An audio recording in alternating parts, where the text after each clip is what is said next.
आज का मेरा विषय है थोक विक्रेता के प्रकार। जैसे कि मैंने बताया था, थोक विक्रेता कौन होता है?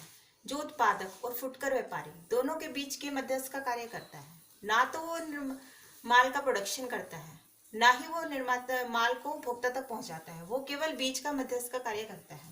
थोक विक्रेता कितने प्रकार के होते हैं? वो कौन कौन से कार्य करते हैं? ये है नंबर, इसको हम 3 भागों में बांट सकते हैं। नंबर फर्स्ट है क्षेत्र के आधार पर, सेकंड है वस्तु के आधार पर और थर्ड है कार्यों के आधार पर। सबसे पहले है क्षेत्र के आधार पर। क्षेत्र के आधार पर हम इसके 4 भागों में डिवाइड कर सकते हैं। नंबर फर्स्ट है स्थानीय थोक विक्रेता। स्थानीय थोक विक्रेता वो होते हैं जो केवल एक किसी नगर तक सीमित है, किसी सीमित क्षेत्र तक सीमित है। जैसे कि रायपुर है, राजनांदगांव है या जांजगीर चांपा है, इस तरह के जो क्षेत्र है वहां तक ही सीमित है। वह आगे किसी और क्षेत्र में कार्य नहीं करता। इसके बाद सेकंड है राज्य स्तरीय थोक विक्रेता, जो केवल एक राज्य तक सीमित है। मतलब छत्तीसगढ़ या एमपी, यूपी, दिल्ली, केवल इसी क्षेत्र के अंदर वो अपना माल बेचते हैं। वो है राज्य स्तरीय थोक विक्रेता। इसके बाद थर्ड है राष्ट्रीय थोक विक्रेता। वह विक्रेता जो भारत में हर जगह, जैसे छत्तीसगढ़ है, दिल्ली है, यूपी है, बिहार है या पटना है, सब जगह अपना माल बेचते हैं राष्ट्रीय तौर पर, वह राष्ट्रीय थोक विक्रेता कहलाता है। इसके बाद फोर्थ है अंतर्राष्ट्रीय थोक विक्रेता। वह विक्रेता जो भारत के बाहर भी, जैसे चीन है, जापान है, अपना माल बेचता है, वह अंतर्राष्ट्रीय थोक विक्रेता कहलाता है।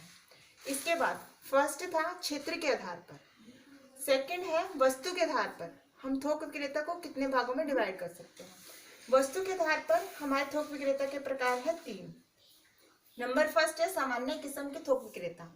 सामान्य किस्म के थोक विक्रेता वो है जो सभी प्रकार की वस्तुएं, जैसे कि कपड़े का कारोबार करने वाला है, वह नायलिन, टैलिन या हैंडलूम है, सूती है, ऊनी है, सब प्रकार के कपड़ों का विक्रय करता है, वह सामान्य किस्म के थोक विक्रेता कहलाता है। इसके बाद है सामान्य वस्तु के थोक विक्रेता। सामान्य वस्तु वो हो गई, जैसे कोई विक्रेता है 2 या 2 से अधिक ऐसी वस्तुओं का कारोबार करता है जो आपस में असंबंधित है, जैसे कि बिजली है, फर्नीचर है, जो एक दूसरे से अनरिलेटेड है, उनको उसका माल बेचते हैं, वो सामान्य किस्म के थोक विक्रेता कहलाते हैं। इसके बाद थर्ड है विशिष्ट वस्तु के थोक विक्रेता। विशिष्ट वस्तु जो केवल एक पर्टिकुलर वस्तु का ही विक्रेता विक्रय करता है, जैसे कि हैंडलूम है, वह किसी अन्य माल को नहीं सेल करता, वह विशिष्ट वस्तु का थोक विक्रेता कहलाता है। इसके बाद हमारे 2 प्रकार के बाद तीसरा प्रकार है कार्यों के आधार पर। हम थोक विक्रेता को 2 भागों में बांट सकते हैं। सेवा थोक विक्रेता, जो केवल जिसका काम केवल क्या है, सेवा प्रोवाइड करना।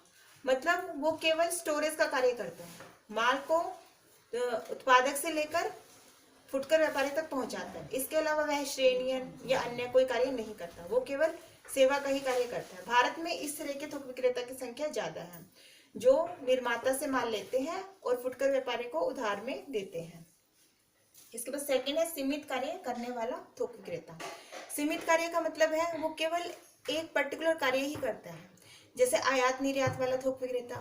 वो क्या करता है, ऑर्डर ले लेता है बाहर के देश से और निर्माता को वो ऑर्डर देता है। निर्माता उसी ऑर्डर के आधार पर अपना माल बनाता है और वो निर्माता से माल लेकर उसको बाहर पहुंचाता है, वही है सीमित कार्य वाला थोक विक्रेता। इस प्रकार हम थोक विक्रेता को 3 भागों में डिवाइड कर सकते हैं।